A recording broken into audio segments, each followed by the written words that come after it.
Hello, welcome to rise and shine. അപ്പോൾ ഇന്നത്തെ വീഡിയോയിലേക്ക് പോയാലോ.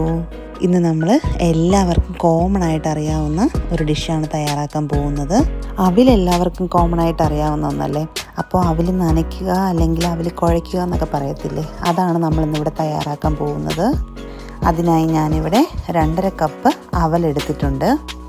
ഡബിൾ ഹൗസിൻ്റെ ചെമ്പ അവലാണ് ഇവിടെ എടുത്തിട്ടുള്ളത്. ഇനി അതിലേക്ക് ഞാനിവിടെ 1 കപ്പ് തേങ്ങ എടുത്ത് വെച്ചിട്ടുണ്ട്. അതിനെ ചേർത്ത് കൊടുക്കാം. തേങ്ങയുടെ അളവ് കൂടുന്നതിനനുസരിച്ച് നമ്മൾ അവിൽ കുഴയ്ക്കുന്നതിൻ്റെ ടേസ്റ്റും കൂടും. ഇനി തേങ്ങയും അവിലും കൂടെ നന്നായിട്ട് കൈ കൊണ്ടൊന്ന് മിക്സ് ചെയ്യാം. ഈ തേങ്ങയിട്ട് നന്നായിട്ട് കുഴയ്ക്കുവാണെങ്കിൽ നമ്മുടെ അവിൽ സോഫ്റ്റായിട്ട് വന്നോളും. അല്ലാതെ ഇതിന് വേണ്ടിയിട്ട് വെള്ളമൊന്നും ചേർക്കേണ്ട ആവശ്യമില്ല. ഏകദേശം നമ്മുടെ അവിലും തേങ്ങയും നന്നായിട്ടൊന്ന് മിക്സായി വന്നിട്ടുണ്ട്. അടുത്തതായി നമുക്കിനി ശർക്കര ചേർത്ത് കൊടുക്കാം. അവരവരുടെ മധുരത്തിനനുസരിച്ച് ശർക്കരയുടെ അളവ് കൂട്ടുകയും കുറയ്ക്കുകയൊക്കെ ചെയ്യാം. ഞാനിവിടെ എടുത്തിരിക്കുന്നത് വെള്ള ശർക്കരയാണ്. നമ്മുടെ നാട്ടിലൊക്കെ നല്ല ബ്രൗൺ കളറിലുള്ള ശർക്കര കിട്ടും. ശർക്കരയുടെ കളറിനനുസരിച്ച് നമ്മൾ അവിൽ കുഴച്ച് വരുമ്പോൾ അതിൻ്റെ കളറും ചേഞ്ച് ആവും.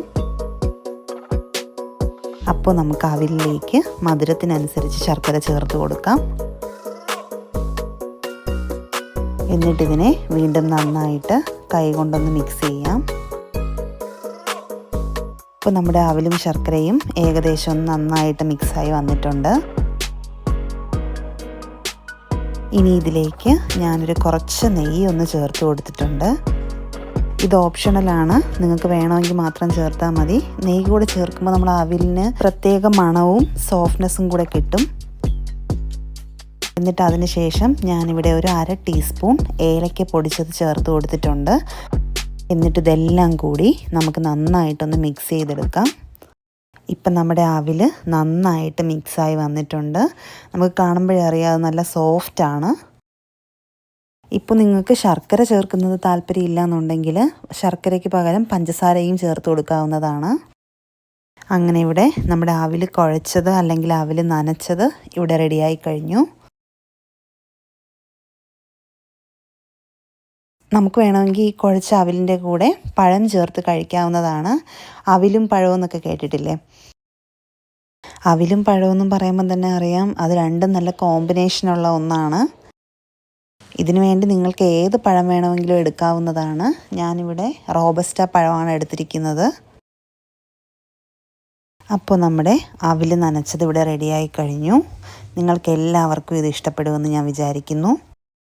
ഇതൊരു സിമ്പിൾ ഡിഷാണ്. വൈകിട്ട് ചായയുടെയൊക്കെ കൂടെ കുട്ടികൾക്കായിരുന്നാലും മുതിർന്നവർക്കായിരുന്നാലും കഴിക്കാൻ പറ്റിയ ഒന്നാണ്. ഇതിനു മുന്നേ നിങ്ങളെല്ലാവരും ഇത് ട്രൈ ചെയ്തിട്ടുണ്ടായിരിക്കും. ഇതേ രീതിയിലാണ് നിങ്ങളും തയ്യാറാക്കിയതെങ്കിൽ എന്നെ കമൻറ്റിലൂടെ അറിയിക്കണേ. കുട്ടികൾക്കൊക്കെ ഇത് തീർച്ചയായിട്ടും ഇഷ്ടപ്പെടും. കടകളിൽ നിന്നുള്ള ഫുഡ് ഐറ്റംസ് വാങ്ങുന്നതിനേക്കാളും വീട്ടിലുള്ള തിങ്സ് വെച്ചിട്ട് കുട്ടികൾക്ക് ഇങ്ങനെയുള്ള ഹെൽത്തി ഫുഡ് ഐറ്റംസ് ഉണ്ടാക്കി കൊടുക്കാൻ നോക്കണം.